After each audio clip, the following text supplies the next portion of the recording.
Du mix et du théâtre, c'est Speed Radio. Découvrez toutes les émissions et podcasts sur le www.speed-radio.com.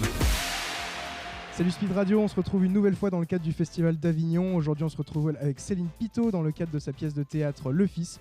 Donc, elle joue du 7 au 26 juillet à 16h20 tous les jours, sauf le 13 et 20. Bonjour Céline. Bonjour. Bonjour, ça va bien ? Très bien. Donc hier, c'était le premier jour. Est-ce que ça commence bien ? Il y a vraiment cet élan du Festival d'Avignon qui commence, ce souffle ? Oui, il y a l'élan, ouais. Il y a du monde dans les rues, c'est bien, ça fait plaisir. Bon, c'est trop cool. Ouais. Donc j'ai appris que cette pièce, c'est une création. Et alors, est-ce que vous pouvez nous la présenter de quoi ça parle, sur quel angle d'attaque, la mise en scène ? Alors, c'est une création. En fait, moi, j'ai lu le roman Le Fils de Michel Rostin. Et j'ai été bouleversée par son œuvre, par son histoire.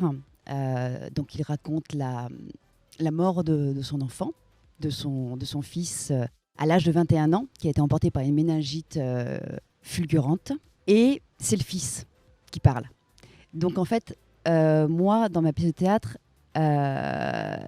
le fils encourage ses parents à raconter et à transcender son histoire, à la rendre extraordinaire. Et c'est un élan de vie. Alors certes, on parle de la mort, mais c'est vraiment c'est un hymne à la vie. D'accord. Donc, plus que... ça serait peut-être un peu osé de donner donc un registre tragique. C'est quelque chose qui accompagne plus. Quel angle il y a vraiment dans cette pièce ? C'est pas tragique. C'est comme s'il il les accompagnait en fait. Il va leur parler avec tendresse. Il va parfois être un petit peu ironique même avec eux en disant alors papa, ça va maintenant, ça va, allez. Et tout ça avec beaucoup de tendresse. Donc c'est un livre qui vous a quand même beaucoup touché. Comment on adapte un livre comme ça ? Comment on peut retranscrire ces sentiments qui se passent par la lecture, via le corps, via un jeu ? C'est tout un travail. C'est quoi le processus de ce travail ? Dans le jeu ou dans la création ? Dans l'écriture au départ, ça met du temps. D'accord. C'est que je commence par prendre les parties de son roman que j'ai aimées. Et puis après, c'est comment trouver cette manière de porter ces mots au plateau et comment les gens peuvent les recevoir. Et c'est vraiment un processus même sur les mots, parce qu'il y a des mots, voilà, au niveau de la littérature, ça passe. Au niveau du théâtre, ça passe moins. Donc, c'est trouver ce processus. Voilà. D'accord, ok. Et dans le jeu, comment ça s'illustre justement ? Parce qu'on dit que c'est le fils qui fait parler les parents. Comment on se rend compte de ces choses-là ? C'est pareil, après, c'est vraiment au niveau de la scénographie. D'accord. Ça vient au fur et à mesure de l'écriture aussi, parce qu'au fur et à mesure de l'adaptation, on se dit en fait, on va prendre cet angle-là. Et là, en fait, sur le plateau, donc le fils se présente, il arrive. Bon, déjà, c'est la comédienne qui arrive, donc c'est moi. Et je dis, voilà, je vais vous raconter cette histoire-là et je vais porter les mots du fils disparu. Et là, le fils commence à parler.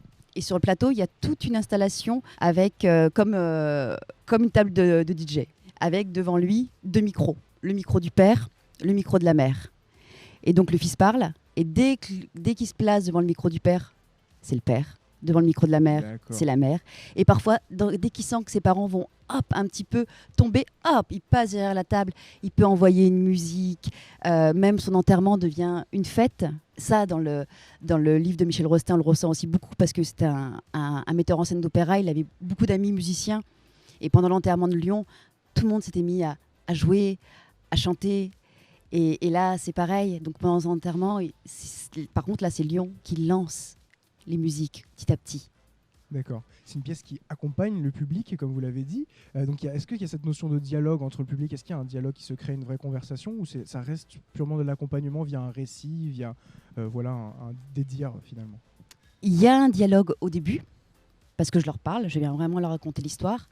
Après, c'est plus un dialogue entre Lyon et ses parents. D'accord. Mais c'est pour Lyon, les parents se situent devant lui. Donc, tout est renvoyé directement au public. Pour moi, c'est très important, ce lien au public, de ne pas les lâcher. Est-ce que ce lien au public, justement, on pourrait faire un parallèle avec le lien avec Lyon et ses parents ? Je ne sais pas si ça serait pertinent comme approche, finalement. Je pense que c'est une pièce qui peut résonner énormément. Je pense que beaucoup de personnes ont connu un deuil ou peuvent se projeter là-dedans. Donc, évidemment, vu que je parle aux parents, que je renvoie au public. Évidemment que tout ça, ils le reçoivent.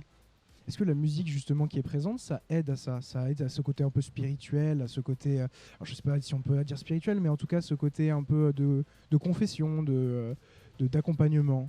Est-ce que je sais pas quelle musique, quel registre est bien sûr joué, Ça peut être par exemple un refrain qu'il aimait, que j'ai imaginé qu'il aimait. Ça peut être d'un coup, il peut lui avoir une émotion qui lui vient et il se dit oh, je veux. Et il va derrière et il va lancer une musique qu'il aimait dans une Radiohead par exemple. Il va danser dessus et il va leur dire par exemple voilà, regardez, allez, dansons. Ou ça peut être par exemple pendant l'enterrement, il lance une musique, c'est une fanfare et il se met à lai. C'est voilà.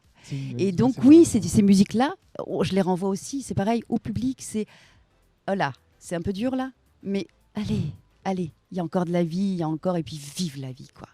D'accord, c'est une hymne à la vie finalement. Ah mais complètement. Moi je veux que les gens ils sortent en disant bon, vivez la vie. Il faut choisir de vivre aussi. Vous m'avez peut-être anticipé sur ma prochaine question. Je voulais vous donner une phrase pour vous donner envie à nos auditeurs de venir voir votre spectacle, votre pièce. Mais vivez la vie, c'est vraiment ce qui résume. Oui, c'est ça, c'est vive la vie. Et c'est d'ailleurs, je pense que dans son livre, Michel Rostin le répète beaucoup parce que je pense que c'est un refrain qu'il a lui, qu'il devait avoir depuis très longtemps. Et son fils lui dit mais vive la vie, papa. Ton refrain, papa. Allez. Est-ce que le silence, c'est quelque chose qui, malgré la musique, malgré le dialogue, le silence reste quelque chose d'important et occupe une grande place dans votre pièce? Il existe, parce que pour moi, le silence au plateau, il ne faut pas en avoir peur, en fait. Donc, par moment, il faut qu'il existe. Alors, évidemment, Lyon, il a 21 ans. Il est plein de vie, même s'il est mort. Et donc, il va être une explosion de vie, mais voilà, par moment, il fait résonner aussi ses mots dans le silence et c'est important de ne pas en avoir peur de ce silence-là. D'accord, je le rappelle, Le Fils au Théâtre Transversal, tous les jours du 7 au 26 à 16h20, excepté les 13 et 20 juillet. Merci Céline. Merci. Pendant un mois, c'est Speed Théâtre qui t'emmène dans les coulisses du Festival Off d'Avignon.